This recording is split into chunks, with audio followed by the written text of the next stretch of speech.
అబ్రహామా, నేను సర్వశక్తి కలిగిన దేవుడను, నా సన్నిధిలో నిందారహితునిగా ఉండు.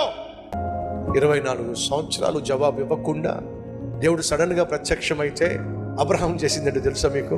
చూడండి ఏముందో బైబిల్లో 17వ అధ్యాయము 2వ వచనం. నాకును నీకును మధ్య నా నిబంధనను నియమించి నిన్ను అత్యధికముగా అభివృద్ధి పొందించదనని అతనితో చెప్పాను. అబ్రహాము సాగిలపడెను. సాగిలపడ్డం మీకు తెలుసు కదా, 2 చేతులు జోడించి సాష్టాంగ పడ్డాం.